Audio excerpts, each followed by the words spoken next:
اور ویسے ہم پھر اس کو کہتے ہیں یہ دنیا ہے اور یہ دین ہے. یہ کیا بات ہوئی؟ جبکہ ہر سانس کے ساتھ دین جڑا ہے. آپ کو مطلب اٹھنے بیٹھنے کے آداب تک دین بتا رہا ہے. تو جو اہم ترین کام ہے مثلاً سیاست ایگزامپل ہے, یا آپ کی معاشرت ہے, یا آپ کی دوسرے, آپ فقہ کو دین سمجھ لیتے ہیں اور باقی سب چھوڑ دیتے ہیں. یہ پرابلم ہے ہمارا. بالکل. دیکھیے میں نے پہلے ہی کہا کہ صرف جو ہے نا کردار وہی چلے آ رہے ہیں, بالکل عمل وہی چلا آ رہا ہے, صرف وقت کے ساتھ ساتھ شکلیں بدلتی رہی ہیں, لوگ بدلتے رہے ہیں. ورنہ بے آئینے ہی اگر ہم ڈیپلی اس ٹائم کو دیکھیں اور آج کے ٹائم کو دیکھیں, مجھے تو کوئی فرق نہیں نظر آتا. لوگ کہتے ہیں کہ قیامت کے قریب آ کر یہ حالات ہوں گے, یہ حالات وہاں سے تھے. ہاں وہاں سے آغاز ہوا تھا, اور اب جو ہے ان چیزوں میں شدت آ گئی اور لوگوں میں بہت زیادہ ان عقیدوں اور نظریات کے قائل ہو گئے ہیں. تو پھر اس کے بعد میں بتا رہی تھی بنو امیہ نے یہ کیا. یہ ہمیشہ کب کیا جاتا ہے سسٹر فائزہ؟ یہ دنیاوی فائدے کو اٹھانے کے لیے کیا جاتا ہے. کل بھی جن لوگوں نے سیاست کو ایک طرف رکھ دیا, سیاست کو لے آئے وہ اپنے پارلیمنٹ ہاؤس میں لے آئے, اپنے ووٹنگ میں لے آئے, ان چیزوں میں لے آئے, اور دین جو ہے اسے صرف مسجد کی حد تک محدود کر رکھ دیا. یہ نظریات وہاں سے چلے آ رہے ہیں. وہاں پر مقصد کیا تھا؟ صرف دنیا داری مقصد تھا, دنیا محوری تھی وہاں پر. اگر خدا محوری ہوتی تو ایسا نہ ہوتا. جب تک رسول اللہ رہے خدا محوری تھی, رسول اللہ کے بعد دنیا محوری ہوگی. دنیا مقصد ہے, دنیا ہدف ہے, دنیا کو پانا مقصد ہے. آج بھی تو دیکھیے نا یہی ہوتا ہے. اب ایک اگر انسان ہے وہ سود کھا رہا ہے, اسے ہم منع کریں گے؟ مثال, کیونکہ میں نے شروع میں رزق کے حوالے سے سود کی ایک مثال دے رہی ہوں. آپ اسے اگر منع کریں گے, وہ کہے گا ابھی تو میری یہ دنیا کی زندگی ہے, یہاں پر میں گزار لوں, خدا کے پاس جب جاؤں گا تو پھر دیکھوں گا کیا معاملات ہیں. نہیں, کیسے دیکھ لو گے؟ وہ یہی دیکھنا ہے, وہاں پر تو آپ کو جا کر رزلٹ ملنا ہے نا, جو آپ نے انجام دیا ہے. بچیوں کے لیے آپ دیکھیے, بیٹیوں کے لیے دیکھیے, ہم سب دیکھتے رہتے ہیں اپنے معاشرے میں. اگر مسجد میں وہ جا رہی ہے, پارا پڑھنے بچوں کو بھیج رہے ہیں, تو وہ ایک اور طرح کے گٹک میں جا رہے ہیں.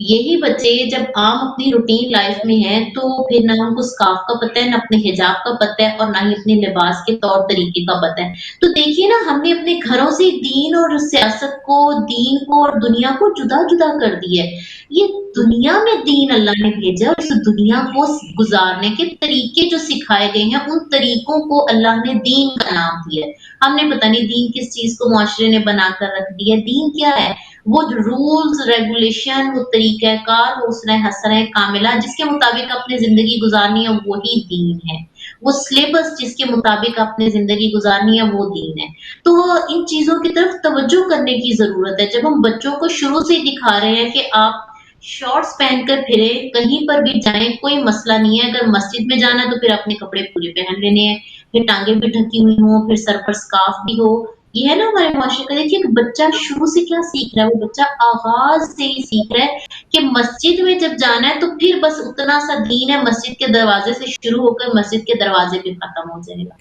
لہٰذا یہ تمام چیزیں ہیں جو شروع جہاں سے ہوئی, اب تو ہوتے ہوتے یہاں تک حالات پہنچے, لیکن جہاں سے اس کا ریشہ ہمیں ملتا ہے, جو آغاز, جو پہلی منزل ہے, وہ بنو امیہ نے باقاعدہ اس پر کیا کہ خلافت کو ملوکیت میں بدل کر انہوں نے پہلی دفعہ جو ہے وہ ظاہری طور پر سیاست کا تعلق جو ہے وہ قوت کے ساتھ ہے, ریاست اور سلطنت کے ساتھ ہے, اور دین سے اس کا کوئی تعلق نہیں ہوگا, کیونکہ یہ لوگ اپنی سیاست کے ذریعے سے اپنی دنیا کو چمکانا چاہتے تھے. جبکہ دین اور دنیا کبھی بھی جدا نہیں ہے. دین کسی اور ہوا, کوئی دیوتا, کوئی بھوت نہیں ہے جو الگ سے آئے گا. یہ دین ایک طریقہ کار کا نام ہے, جو زندگی گزارنے کا طریقہ ہے. بس اتنی سی بات ہے جس کو بڑا عجیب و غریب رنگ دے دیا گیا. لہٰذا یہ پھر اس کے بعد جو ہے وہ بنو عباس نے اس بات سے بھرپور فائدہ اٹھایا, اور ان لوگوں نے بھی اسی طرح سے کیا کہ دینی علم کو, دین جو ہے اس کو فقہ اور عبادات تک محدود کر دیا گیا. آج بھی تو یہی ہے نا, وہ بنو امیہ اور بنو عباس کے طریقے کار چلتے آ رہے ہیں. آج بھی ہمارے سامنے ہے کہ فقہ اور عبادات جو ہیں وہ دین ہے, اس کا کوئی تعلق نہیں ہے. باقی عدالت, حقوق انسانی, بیت المال, حکومتی احتسابات, یہ تمام چیزیں جو ہیں یہ سیاست کا حصہ ہے, جس کا دین سے کوئی تعلق نہیں ہوگا. جبکہ دین حقیقتاً انہی چیزوں کو تو ہمیں سکھا رہا ہے. لیکن بہرحال وہ دنیا محوری تھی جس کے مطابق بالکل یہ تمام کا تمام نظام خراب کر دیا گیا.